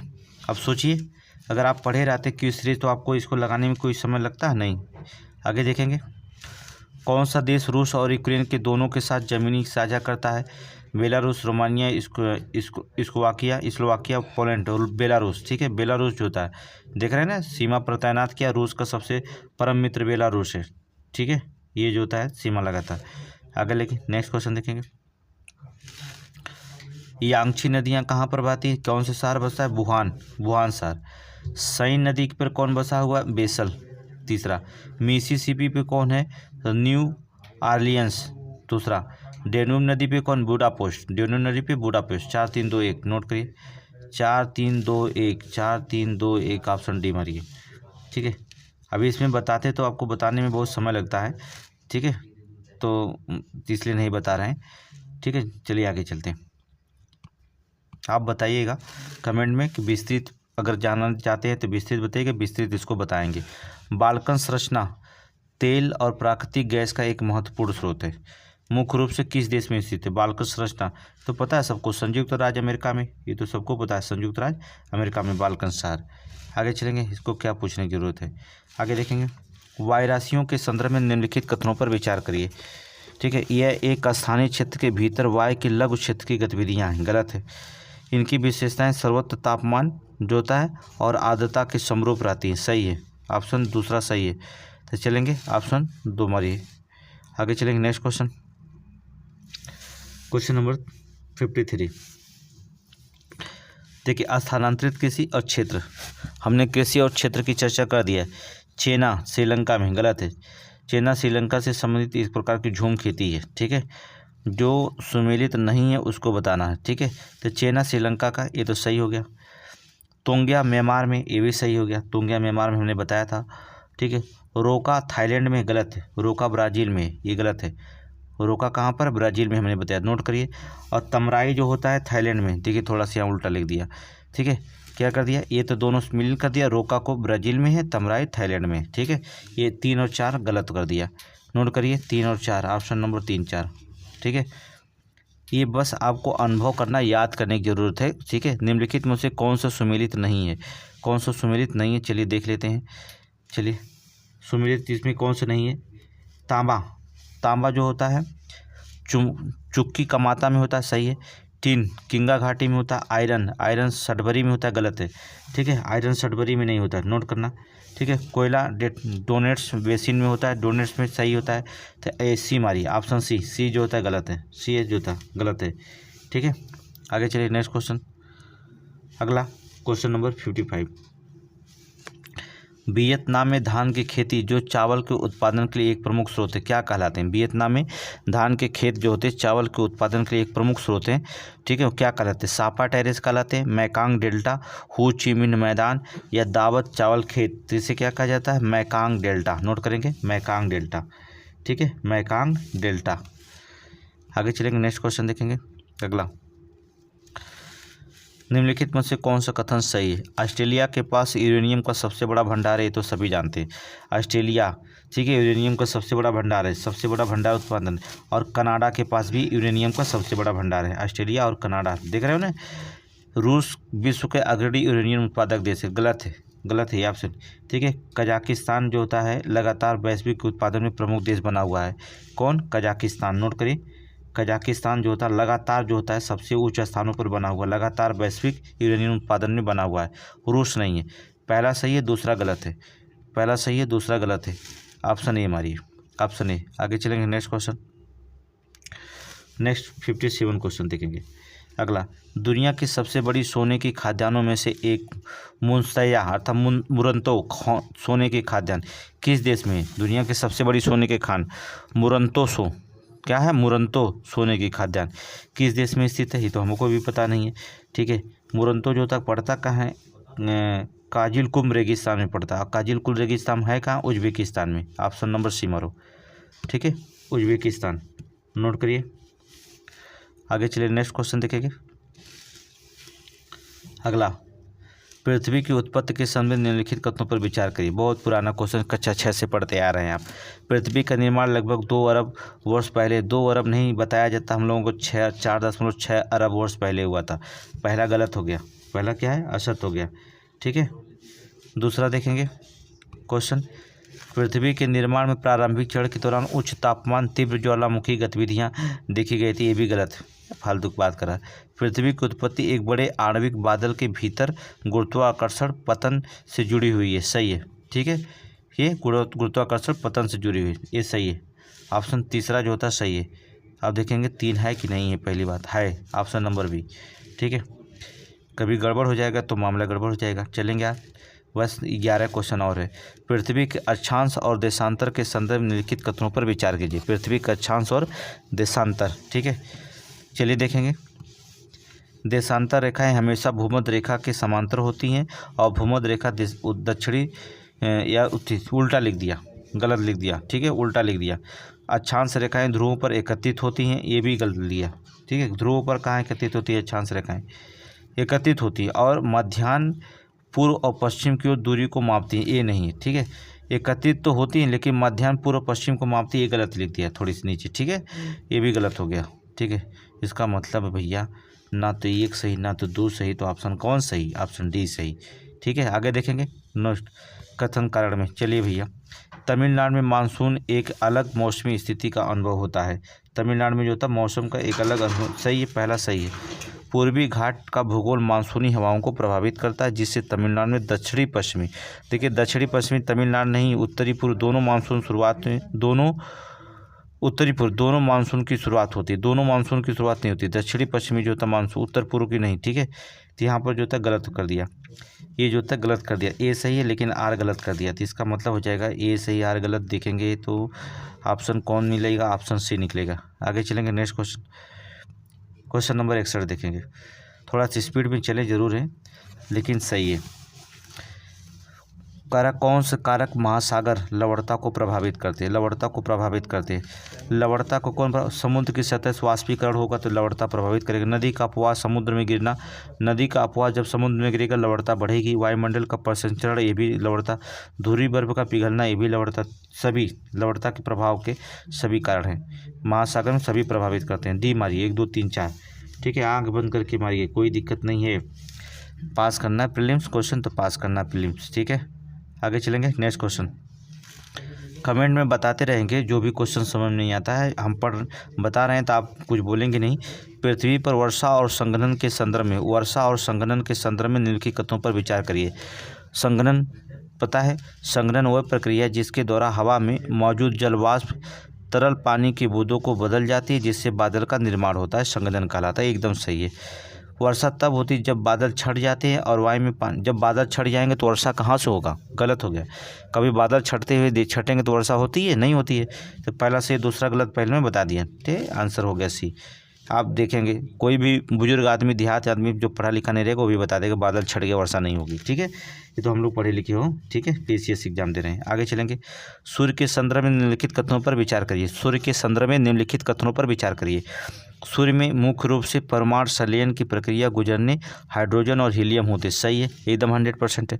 हाइड्रोजन और हीलियम होते हैं, सही है, इसमें कोई दो राय नहीं है। सूर्य गर्म आयनित गैस का एक विशाल गोला है जो मुख्य रूप से हाइड्रोजन और हीलियम से बना है। परमाणु संलयन प्रक्रिया हाइड्रोजन को हीलियम में परिवर्तन करती है। परमाणु जो संलयन प्रक्रिया होती है, जो हाइड्रोजन होता है उसको हीलियम में परिवर्तित करती है, जिससे अत्यधिक ऊर्जा उत्पन्न होती है। ठीक है, दूसरा देखेंगे।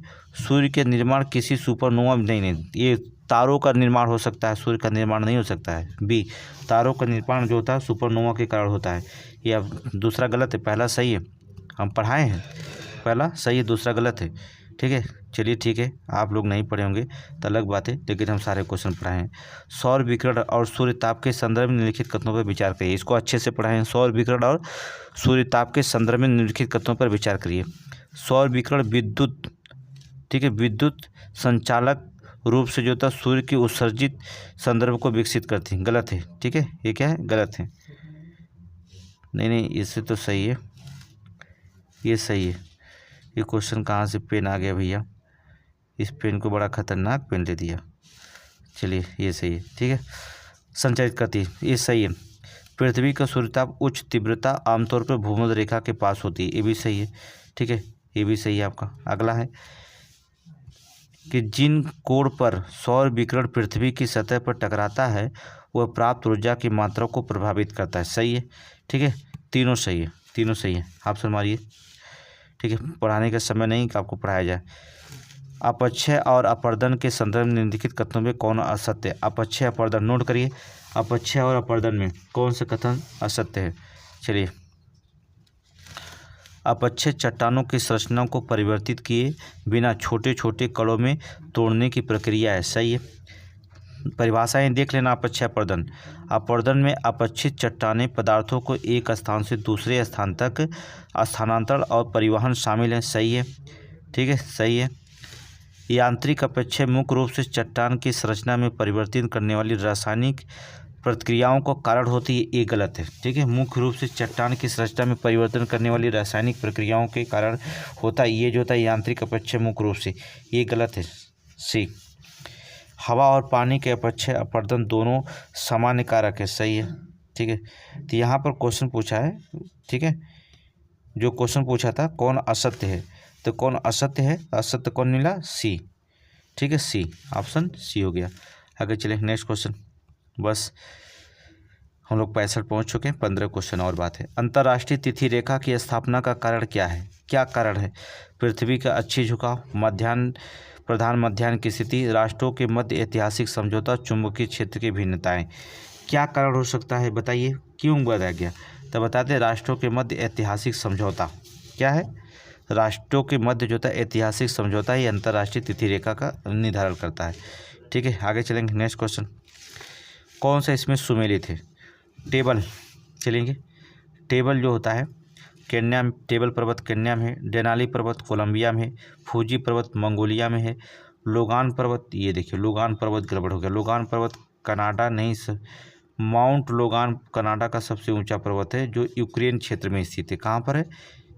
यूक्रेन क्षेत्र में स्थित है। ठीक है, सब के सब गलत है, एक खाली मिला है लेटगान। ठीक है, ये टेबल पर्वत लोगा, चलिए आपको बता देते हैं, थोड़ा सा समय लगेगा तो क्या दिक्कत है। टेबल पर्वत जो तक ये है दक्षिणी अफ्रीका में, नोट करिए दक्षिणी अफ्रीका, नोट कर लिए। अच्छा, दक्षिणी अफ्रीका। डेनाली पर्वत नोट करिए, माउंट मैकाले कोलंबिया में नहीं बल्कि अमेरिका में स्थित है। डेनाली पर्वत कहाँ? अमेरिका में, नोट करिए अमेरिका में। फूजी पर्वत मंगोलिया में नहीं बल्कि ये फूजी पर्वत जापान में स्थित है। कहाँ पर? जापान में, नोट करिए जापान में। और लेगान पर्वत कनाडा में, ये डी सही है। ठीक है, इसको मिलान कर लीजिएगा। ठीक है, आगे चलें। नेक्स्ट क्वेश्चन, निम्न कथन पे पहचान करें भूकंप के फोकस पे सटीक वर्णन करता है। भूकंप का फोकस पे सटीक वर्णन करता है। फोकस पृथ्वी की सतह पर भूकंप उद्गम, ठीक गलत है। फोकस पृथ्वी के भीतर वह बिंदु है जहां भूकंप उत्पन्न होता है। ऑप्शन बी सही है। ठीक है, ऑप्शन बी सही है। ठीक है, इसको हमने अच्छे से पढ़ा है, नोट कर लेना। फोकस नहीं जानेंगे पृथ्वी का। आगे देखेंगे, बहुत इंपॉर्टेंट एल नीनो जो होता है घटनाएं, हमने क्यूज क्वेश्चन में बहुत अच्छे से पढ़ाया है। अब यहाँ आपको नापना है कि क्यूज क्वेश्चन में पढ़ें तो सही पढ़ें गलत। एल नीनो घटना वैश्विक मौसम को दशा को महत्वपूर्ण प्रभावित करता है, दो राय नहीं, एकदम सही है। एल नीनो के दौरान मध्य और पूर्वी प्रशांत महासागर में समुद्र की सतह तापमान औसत गर्म होने के कारण वायुमंडल में परिवर्तन होता है, दुनिया भर में मौसम दशा प्रभावित होती है। ठीक है, जो ऊपर लिखा हुआ नीचे लिखा तो रीजन तो वही बता रहा है, तो इसलिए स्पष्टीकरण सही दे रहा है। ठीक है, स्पष्टीकरण सही दे रहा है, इसलिए ऑप्शन मारेंगे ए। स्पष्टीकरण सही है, ए मारिए। चलिए ऑप्शन ए। आगे चलेंगे, नेक्स्ट क्वेश्चन, क्वेश्चन नंबर 70। ठीक है, चलिए, जेट धाराओं के संबंध में निम्नलिखित में से कौन सा कथन सही नहीं है? अब ध्यान से पढ़िएगा और इसमें छांटना पड़ेगा। जेट धाराएं उच्च ऊंचाई वाली तेजी से बहने वाली धाराएं हैं जो पूर्व से पश्चिम तक पृथ्वी को घेरती है। पूर्व से पश्चिम तक पृथ्वी को घेरती है, सही है, पहला सही है। दूसरा देखेंगे, ध्रुवीय जेट धाराएं, जो ध्रुवीय जेट धाराएं होती है आमतौर पर उपोष्णकटिबंधीय जेट धाराओं की तुलना में उच्च अक्षांशों पर पाई जाती हैं, ये भी सही है।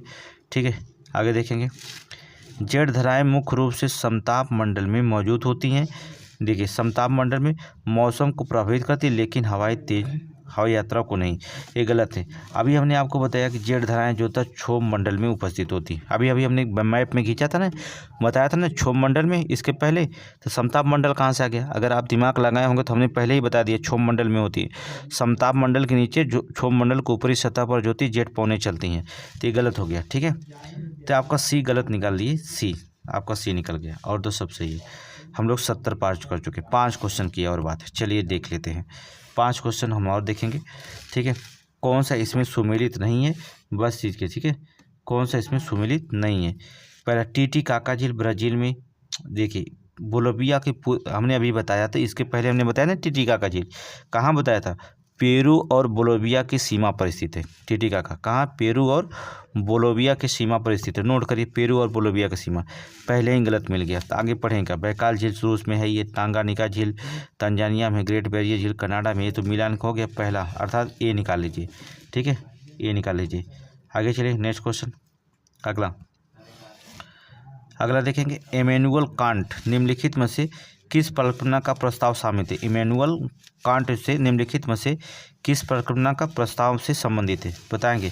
तो इमैनुअल कांट किससे? निहारका परिकल्पना से। पहला तो बताया निहारका परिकल्पना से, नोट करिए, निहारका परिकल्पना से। 72, 3 क्वेश्चन और बात है। आगे देखेंगे, दक्षिणी अमेरिका का सबसे ऊंचा पर्वत कौन है? अभी हमने बताया, अब हम बार बार नहीं बताएंगे। अब ऑप्शन में अंतर बताइए, कौन है तुरंत बताइए, अर्थात एकांकागुआ। नोट करेंगे, एकांकागुआ, जिसकी ऊंचाई कितनी? एंडीज श्रृंखला का सर्वोच्च बिंदु एकांकागुआ है। एंडीज श्रृंखला का, किसका? एंडीज, जिसको 6960 मीटर, 6960 मीटर है। ये दक्षिणी अमेरिका का सबसे ऊंचा पर्वत है, एकांकागुआ। नोट करिए, एकांकागुआ। ठीक है, और सबका बता दें। चलिए, अच्छा समय नहीं है तो चलिए, आपके पास भी नहीं समय। कौन सी जल संधियाँ इटली की मुख्य भूमि को सिसिली द्वीप से अलग करती है? नोट करिए, कौन सी जल संधियाँ हैं जो इटली के मुख्य भूमि को सिसिली द्वीप से अलग करती हैं। जिब्राल्टर संधि नहीं करती है, बोनफियो नहीं करती है। मेसीना जल संधि, नोट करिए, मेसीना जल संधियाँ अलग करती है, मेसीना जल संधियाँ, ठीक है। जिब्राल्टर जल संधियाँ जो होती है, ये जो होता है इरेबियन प्रायद्वीप को दक्षिणी छोर जो होती है स्थित है। यूरोप को अफ्रीकी महाद्वीप को अलग करती है, यूरोप को अफ्रीकी महाद्वीप, जिब्राल्टर यूरोप को अफ्रीकी महाद्वीप से अलग करती है, ठीक है। बोर्नियो फारसियो जल संधि आपको पता किसके, कोर्सिको और सार्डिनिया के बीच स्थित है। बोसोफोरस जल संधियाँ किसके बीच स्थित है, काला सागर और मरमरा सागर को अलग करती है, काला सागर और मरमरा सागर दोनों को अलग करती है, नोट कर लीजिए, ठीक है। लास्ट क्वेश्चन देखिए, समय आपके आगे देखेंगे। लास्ट क्वेश्चन चलिए देखेंगे। निम्नलिखित शहरों को जो था दक्षिण से उत्तर दिशा की ओर व्यवस्थित करिए, ठीक है। अगर आप मैप अच्छे से देखे होंगे तब तो आप दक्षिण से उत्तर की दिशा के शहर कर लेंगे, अगर नहीं देखे होंगे तो नहीं कर पाएंगे।